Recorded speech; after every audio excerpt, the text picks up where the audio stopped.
Hey everybody, James back here with you again, and today is Labor Day, and I went out and did some hunting this morning and was only able to pull the trigger on one, and that's the only thing I've seen really. So there it is hanging right there.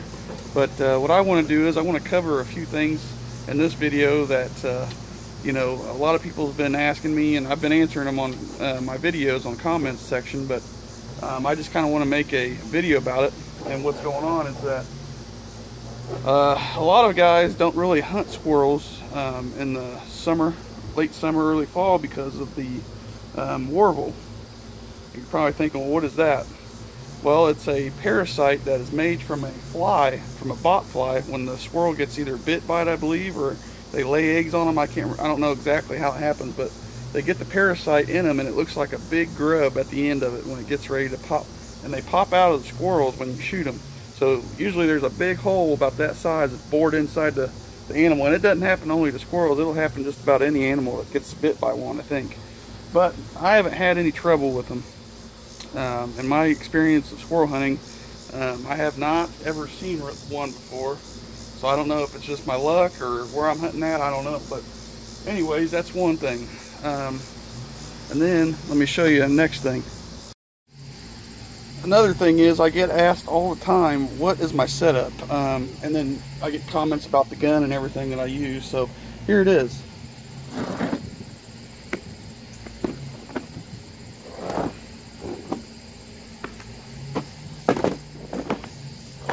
It's the Mossberg 500 pump 12 gauge.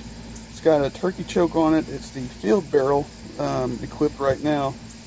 It's a 28-inch barrel with the AccuChoke system, and then also it's got a center point 2-7 by 32 scope. It's the muzzleloader shotgun scope from Centerpoint.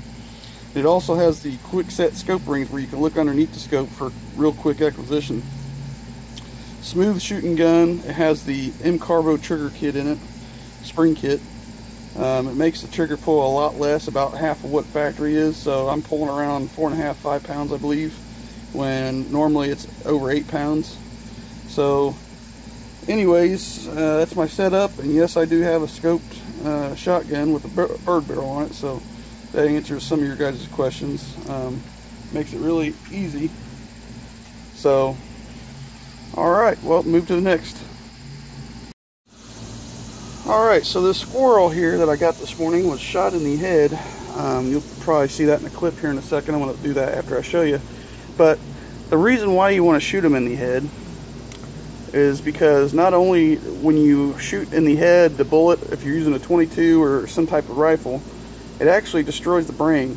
And a lot of people think when you hit them in the head that they feel that because when they fall down out of the tree or on the ground, they're kicking and they're just squirming or whatever. That's not because they're still alive. That's just their muscles, and they don't feel it for some reason. It's just when your brain is destroyed, you have no feeling, so you have no sensories. So I want to tell you guys that, you know, that's why you hit them in the head mostly, and I don't want people to freak out when you see something like that. But not only do you hit them in the head because of that, you hit them in the head because if you damage the meat past, you know, the head here, the squirrel meat can be ruined real quick. So if you shot them in the gut pile here or in the organs, like if you shoot them in the organs, it's fine. That's about right in here, like a deer. But if you shoot them back in like the intestines or something, all that bad bacteria in the organs can open up and seep out of the wherever you shot them at and get into the meat and ruin it. So that's what you want to look out for. That's why it's best to shoot them in the head. But if you have to take a shot that's not in the head, you know, try to aim for more of the kill zone in the organs instead of the intestines and the stomach. But it's kind of hard to do that with a shotgun, so that's why a lot of people use a rifle. I did forget to mention one thing with my shotgun. I use bird shot. So with the turkey choke, it's pretty tight. I made shots out to about 75 yards, and that's pushing it. I've done that one time and actually killed a squirrel one shot shell, I mean. So very rarely do I have to use 2 shot shells, but I have that option because of it being a pump. But other than that, here lately I've been getting a lot of comments saying that they're not moving around, the squirrels aren't, you know, there ain't much action in the woods. And I don't know what why it is. It's either the hawks are picking them off, or it's the weather. I actually had somebody stop me today while I was walking, because I went to Atterbury, and this is where I got that one at. A lot of people ask me about Atterbury. Well, it was a good place to hunt a while back. A couple years ago, I was just slaying the squirrels. I mean, I was getting 5 per day, and that was it. And within a couple hours, and now it seems like you could barely see a few of them. And I don't shoot baby squirrels. I mean, they were super small the other day when I went, so I just shot the biggest one, and that was the one that I posted, video I posted the other day. But I only seen this one this morning, so that's the one I took. It's just being weird for some reason, and like I said, I've had people ask me about it, and I can't give a really direct answer because I don't know. But like I said, it's either the two things. It's either the weather or it's the predators. So, but anyways, I'm going to skin this off camera, go ahead and get it in the freezer and ready to go eat sometime soon when I get more.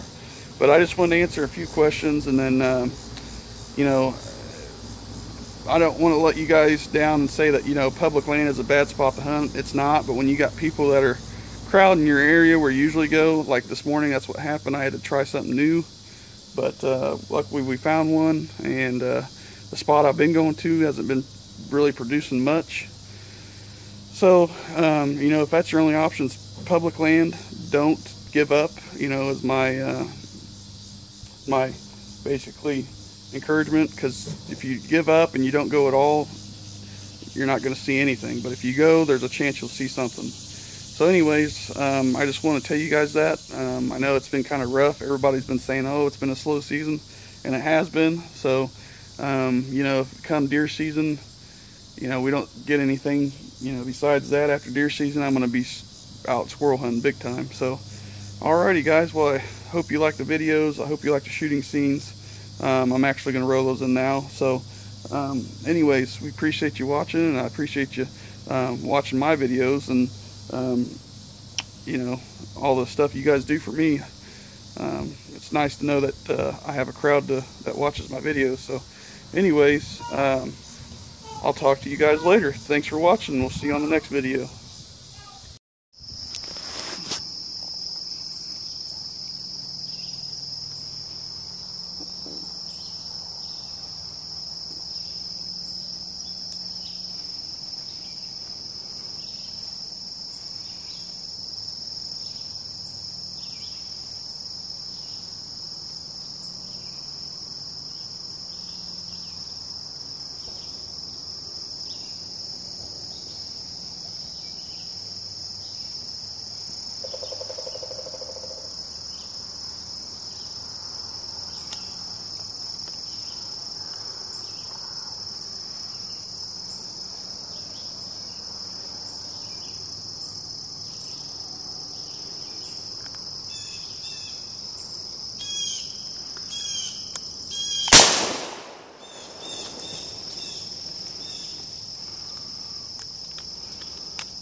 Alright, so I got another thing here. I had somebody email me the other day about the scent glands in the squirrel. You know, there's a video on YouTube about a guy showing you how to skin a squirrel and keeping as much meat as you can, and the scent glands being under the armpit. Well, this is what I do. I basically cut off the top of the squirrel from the arms up, because if I aim for the head with the shotgun, it's just too damaged to even try to worry about making a meal out of. And plus, the prime piece of meats are on the back and the hind legs anyway. So I'm not saying, you know, you shouldn't keep the whole squirrel, but when it was too damaged, especially if you're aiming for the head with the shotgun. Now, rifle on the other hand, I'll try to keep as much meat as I can, but using a shotgun, to me, there really ain't no point even trying, because you're going to be biting into shot, and if it goes all the way through, it's fine. It just depends on how far away you shoot the squirrel with the shotgun. But yeah, this is my answer to that about the scent glands. There is none on here. Once I cut off from basically behind the arms forward, it's gone. So I just want to let you guys know that.